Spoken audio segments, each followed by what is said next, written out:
Welcome to The Advocates. I'm Aaron Dean. Georgia's new congressional and state legislative maps have now been ruled unconstitutional in the violation of the Voting Rights Act. The district judge ruled that Georgia's Republican-controlled legislature diluted the political power of black voters when they redrew district maps.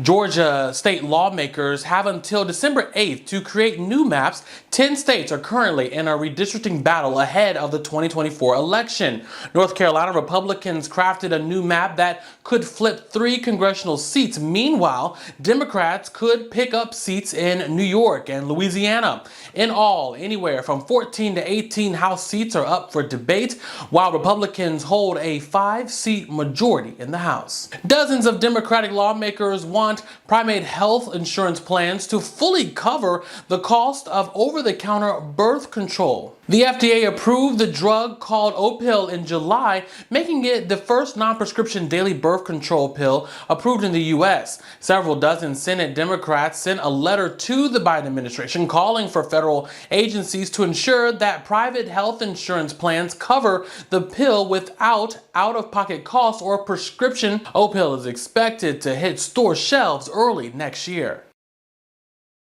Trans artist 2AM Ricky is the first black trans male to land a #1 on any music chart. He's also working hard off the stage to be an advocate for the LGBTQ+ community. And his newest album, Listen If You're Lonely, is giving listeners an avenue to explore mental health and relationships. Check it out.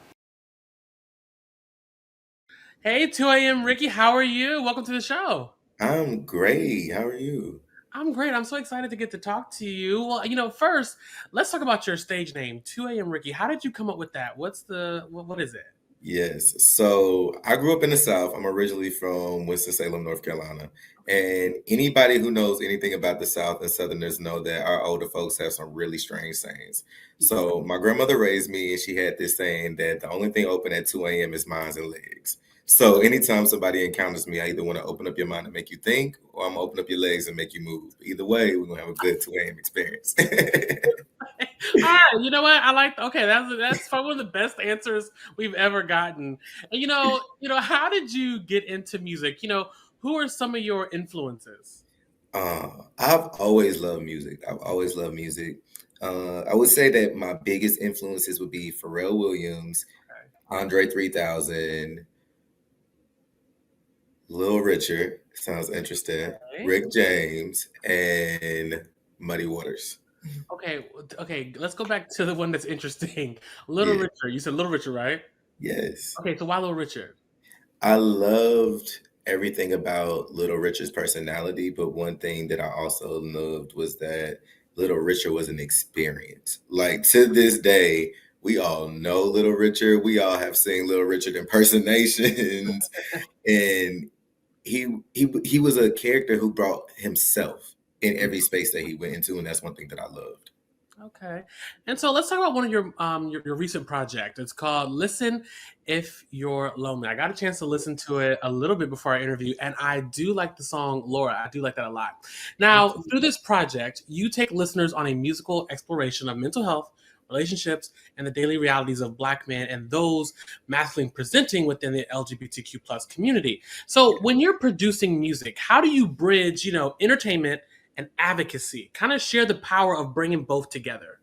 For me, for one, it was important because in 2021 I did a record called "What You Want" with CeCe Peniston, and it went #1 on the LGBT urban chart. So I'm actually the first Black trans male artist to top any music chart.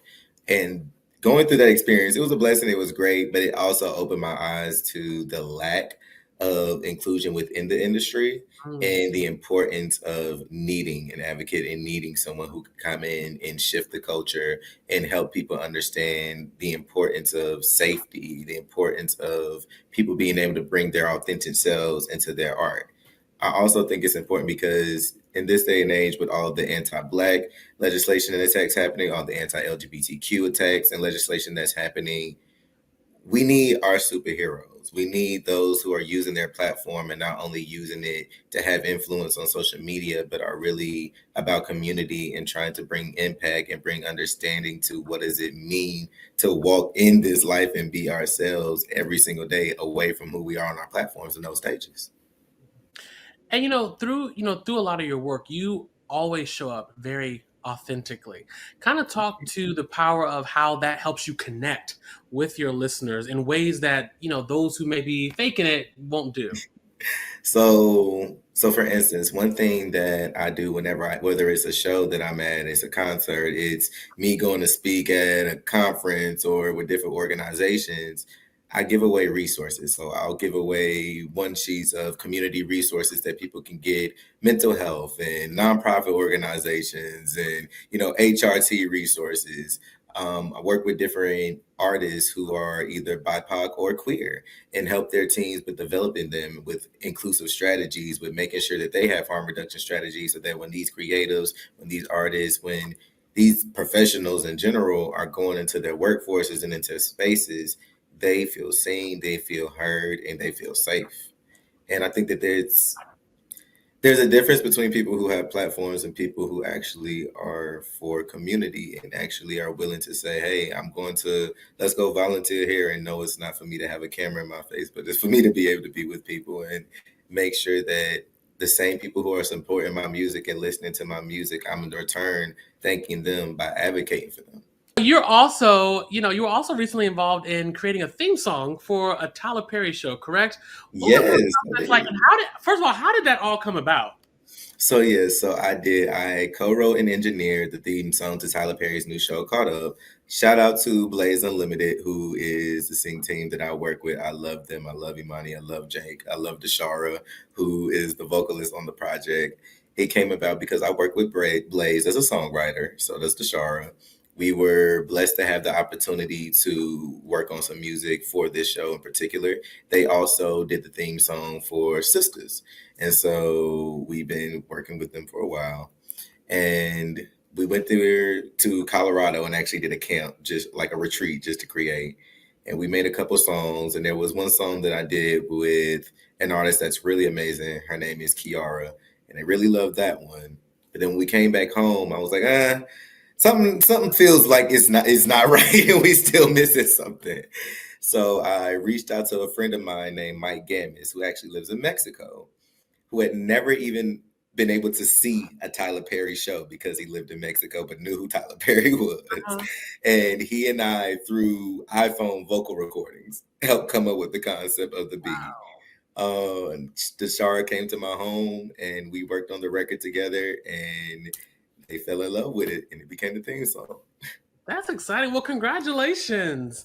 Thank Because that is you. really cool. So, as we stated, you are a recording artist and a songwriter. Yes. But as you spoke about a little bit earlier, you also provide resources and you do public speaking to different organizations, community groups, etc., about mental health and resources for trans men. Can you kind of share with our audience the need and importance for holding these kinds of conversations with a variety of groups? I think for one that a lot of times when people think of the trans community, they think of trans men, and trans men are often forgotten and left out of conversations. And I think that a lot of times, especially right now, there seems to be an attempt of a division between the Black trans community and the Black community. So I think it's important that we have these conversations not only in queer spaces, but in corporations, in nonprofits, in all these different spectrums, because we're all one community. We don't all just only go to queer spaces. We have children who go to school just like straight, every other community has children who are there. We have family members who need healthcare just like the next person needs healthcare. So it's important that we have these conversations because lives are at stake. Lives are on the line when we're neglecting talking about trans care and trans health and wellness. Lives are on the line when we forget to talk about mental health and safety and our children and what is it like to be young and trans and they're transitioning, and how can we help them navigate. We forget the humanity part of it sometimes when we try to have these conversations online. So it's important to take them off social media and really get in person. Thanks for watching The Advocates. Download the app in the Apple or Google Play Store to stream us live, and you can even subscribe to our YouTube channel. For The Advocate channel, I'm Aaron Dean.